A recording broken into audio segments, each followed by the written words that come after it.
So welcome to the CTR Vantage. Now, mustn't smile too much because it does look so good. And from an idea I had to now taking this to finish really, this is ready now. It's just been an amazing journey, and I'll just share with you how I thought about the project, how it went, where we are now, where we're going in the future. So the first thing is obviously the colour. Now most Vantages were silver, black or grey, quite boring, although I do like the black ones. But I owned a silver one, I've owned a titanium one in the past, and I've owned a couple of black ones. So that was sort of the palette or range that most people went for in Aston. Then you had an odd few sort of blue ones, the odd red one, but not very many. So my plan was to take this car. You know, I had one back in 2005, paid over for it back then because this was the car of the moment. It won design awards in 2005, and then make it more modern. And what I mean by that is look at the suspension, everything you touch, and improve it, because we know it had some weaknesses in that area. But one absolute strength of this car is the body shape and the looks, because they're magnificent. And I didn't really want to change them too much. So I didn't want to put the side skirts on. I didn't want to put a front spoiler. I needed some downforce at the back, but I wanted to do that subtly. I didn't want a huge, great spoiler like the GT8. So in my mind, I was thinking sort of GT3 Touring, something like that, but in the Aston. Then in the inside, bring all that up to date to with Apple CarPlay, etc. So let's go to the paint, because obviously it's the biggest item on the car. I thought about respraying it, wasn't sure. That wasn't because of my thought of respraying or worries about that. It was more that the first car I bought had 1,000 miles. That put me towards peelable paint. I'd seen a few YouTube videos. I didn't really understand it enough. I wanted to understand it. Met the guys at Logic, got a great relationship with them. Spoke to them. I said I want a Bespoke green only for the CTR car. They agreed that. We then started looking at colours, and that is fun. I'm telling you, choosing your own colour is fun. So we ended up driving up to Logic, and I still hadn't chosen a green, and I didn't know what to do. And luckily we went into Henry's car barn. He had a Verde Hydra Jeep there. I had a look at that. I remember Verde Hydra is one of the colours I had from the Lamborghini Performante. Very nice colour, but it was too dark. And I said to the guys, it's too dark. It doesn't quite pop enough in the light. What can you do? So they come up with some different samples. We went through that. Then Cameron come up with one. He said, Richard, I think this could be the one. He saw the Instagram stuff on it. I put them on the DBS, had a look at them, and we chose that colour. It's one of the best greens I've ever seen. It's absolutely fantastic. And when you're actually with the car, it's done, you know, it's got exactly what I wanted. I wanted it to be dark green, but then I really want it to lighten up in the sun.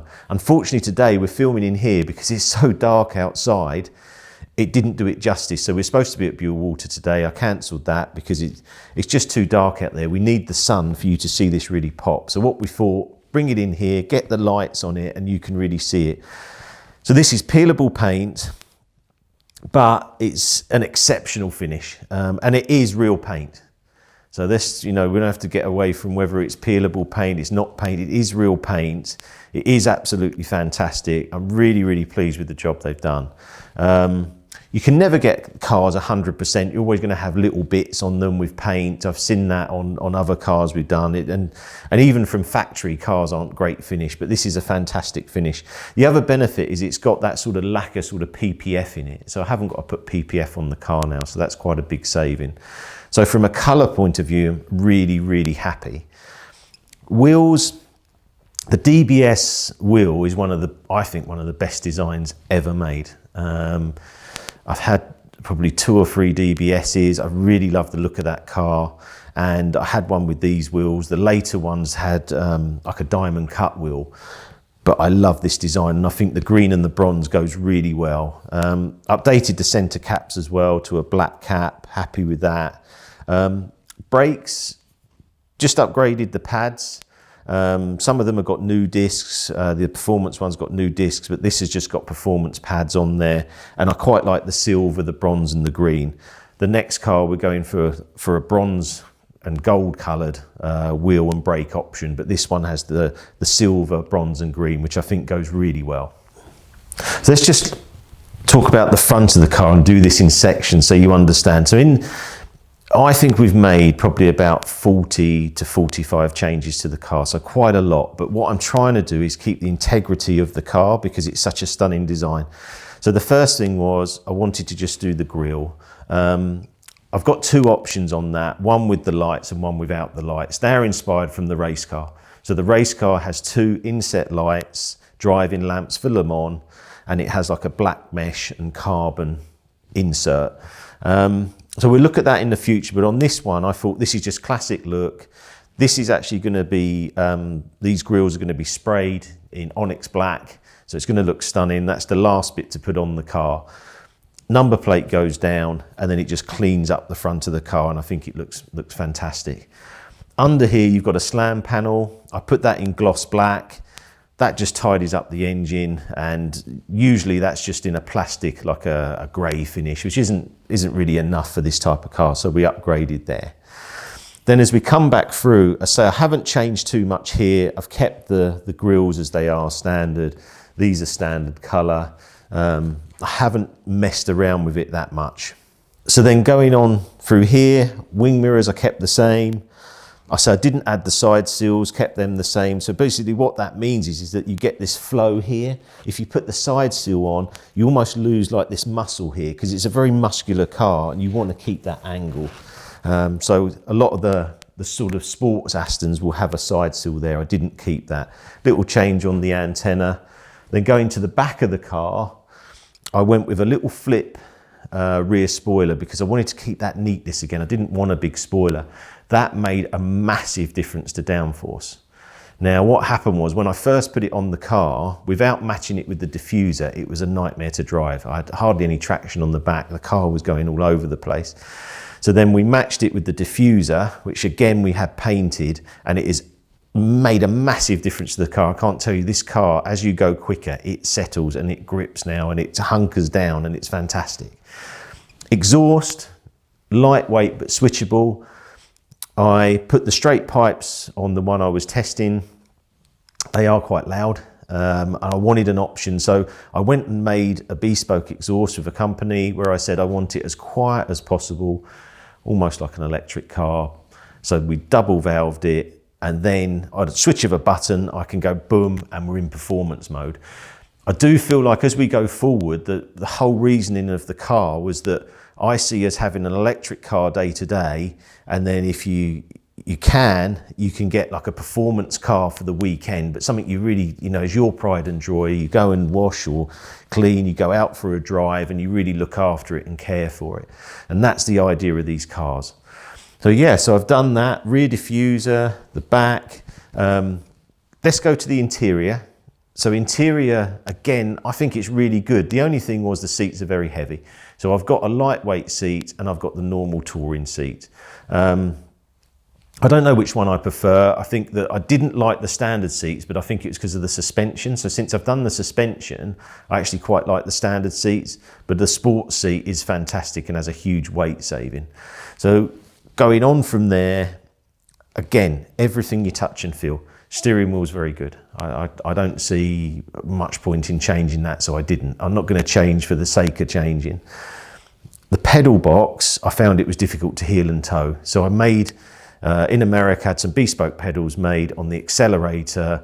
They're etched in CTR, and they give you the ability to heel and toe, and everything feels much nicer now. Gear knob, again, it was rubbish, the standard one. This car came with a V12 gear knob from the V12 orange. That's even worse. It's not very nice to use, not very nice to touch and feel, and that's the key thing, touch and feel. So I went for a German-made gear stick selector, which has the number on. It's quite funky, it's quite modern. They said they can change the colors, so this one's in green, but there's up to 3,000 combination of colors there. So I went for that one. It feels nice, it actually warms up a bit as well, and it feels more like a GT3. So that's what I went for on there, and that's been actually a very big upgrade. And when people get in the car, they go, "Oh, Richard, it feels lovely with that." Lightened flywheel and clutch. Now, big expense, but it does transfer it. So this is the touring CTR version. I want it light, feel nice, everything feel correct with your foot, with your hand, and that's where this one is. So if you're going on long journeys, it's not going to be tiring. You go out, you know, with your partner, a long weekend, this is the car for you, because we've got the great suspension, the lightened flywheel, the gearbox feels nice. The only thing I've had a look at now is head-up display, because the funny thing is it's very difficult to tell the speed because the dials are not great. They're more for look than actually to show you your speed. So I am looking at that as well. Next upgrade, Aston installations, done Apple CarPlay and a rear camera. That is brilliant. You go in there now and you feel like this could be a new car. You just put on your music, you listen to your favourite song, you're in your favourite car, it all gels together now. So a big thank you for them for putting that in, and I'll be doing that with the other car as well because it's such a great upgrade. So to wrap this up, this is the car, it's finished, it is going to be for sale. We're going to now do another video on the actual driving and give you my feel of the car, how it performs, how it should drive, all the improvements that I've made and why it's one of the best Vantages now out there. So please like and subscribe to our channel. More coming, there'll be a part 2 and we'll see you soon.